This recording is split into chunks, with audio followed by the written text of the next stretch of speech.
Doing a solo review again, and we have actual lighting so that, well, just so it looks better because Christian's a little bitch about the lighting. So, this weekend I saw Arctic, and this movie's kind of special because it was directed by Mystery Guitar Man, who some of you guys might remember from the, what do they call it, the glory days, I guess, or the good days of YouTube, I guess. He was a YouTuber a long time ago. He's been making short films for a while, and I haven't really noticed that. I actually didn't even notice that he was making a whole feature-length movie until I went to his YouTube channel and saw that he was promoting it.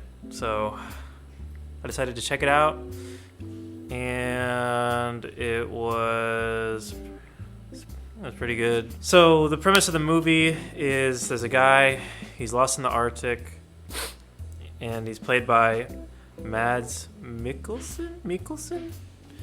And he is trying to be rescued. I think pretty sure he landed there not too long ago. And the story kind of takes place where he's planning on whether he can make his escape or not. And then a helicopter swoops by, and there's a storm though, and so the helicopter crashes.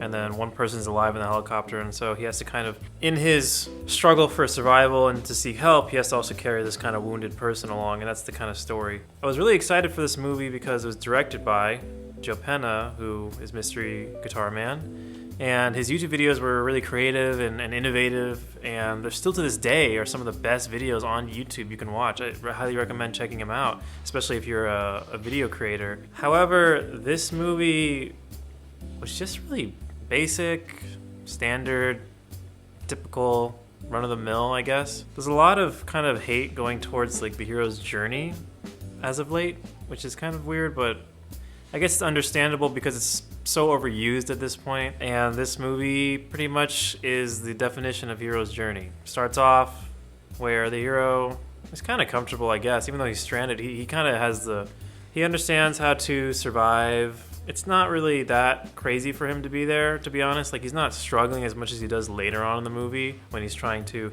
make his way to this checkpoint where airplanes would be passing by and they'd be visible for like a rescue. The performances, I mean, there's only one really, actually, now that I think about it. I mean, they were good. There's not much dialogue. There's not really much acting muscle to flex, especially since there's only one character. I mean, the performances really aren't what carry the movie as much as the elements of survival and the landscape itself. The cinematography was also just okay. Nothing really extraordinary, but nothing bad or anything like that. Looked like a normal indie film. The story, I think, is probably where the film lacks the most, to be honest, because it's just a really basic story. Just spoilers right here, I guess. I mean, he gets rescued. I mean, he is about to get rescued, but he doesn't, and then it brings him out of his element because now he has to get out of his sanctuary and seek real help because he has someone who is terminally kind of ill, or it seems like it's going to be that way unless they get immediate professional medical attention. And so he's forced out of his element. He gets through some small hurdles, some bigger hurdles. He has the moment where the hero's at his lowest point, and then after that moment he has a realization that uplifts him, and then after that he tries his hardest to get rescued, and he gets rescued.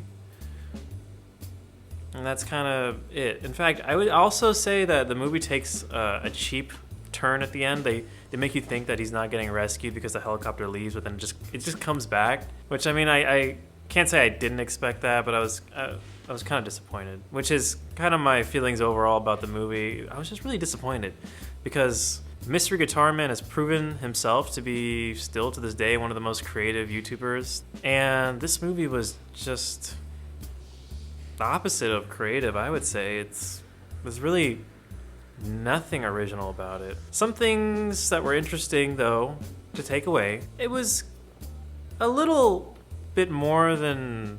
It It was a little bit more thrilling than a lot of the movies that you would come by that are this type, where it's just, you know, an adventure or a survival story. This one's a bit more exciting. It has some actually spooky action scenes.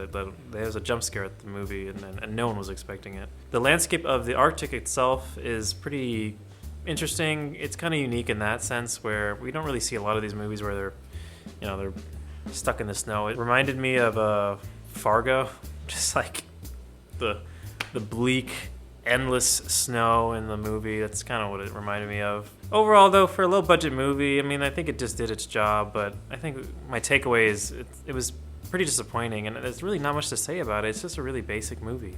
It doesn't connect to really much of anything. It's pretty much just a survival story, and that's it. A movie, to compare this to, would be like 127 Hours, but in that movie, they give you an emotional reason to root for him. There's not really much of an emotional reason to root for our main character here, except for the fact that he crash landed, and I think one of his co-pilot died or something. He has a grave for his friend, and that's kind of like an emotional thing. But I mean, we know nothing about this guy. We don't really learn much about him. I mean, he's a pretty typical guy. He's not gonna leave someone hanging and dead in the Arctic. I mean, who the fuck would? But he's not some, you know, overly caring. He's just the movie's just really neutral. Everything about it is just neutral. I did overall. I mean, I liked it a bit. It was okay. I'd probably give it like a 6 out of 10. I think it was just a really average movie, but it hit all the marks, and it certainly wasn't bad. I don't think there were a lot of things that were really bad, except for the basicness of the story that was pretty disappointing. Personally, wouldn't really recommend it for anyone. I mean, it's just a really standard movie, unless you're like a teacher trying to teach about the hero's journey or some shit like that. Get ready for a review of The Wandering Earth, which me and Christian watched, and yeah, we're gonna post that later this week probably, and gonna be a positive one. This one was kind of a positive one too. I mean, I was disappointed, but that's because Mr. Guitar Man, I was expecting to be blown away. This movie is just really average. And if you want an average movie experience, go watch this movie. So yeah, Mr. Guitar Man, and then he directed Arctic.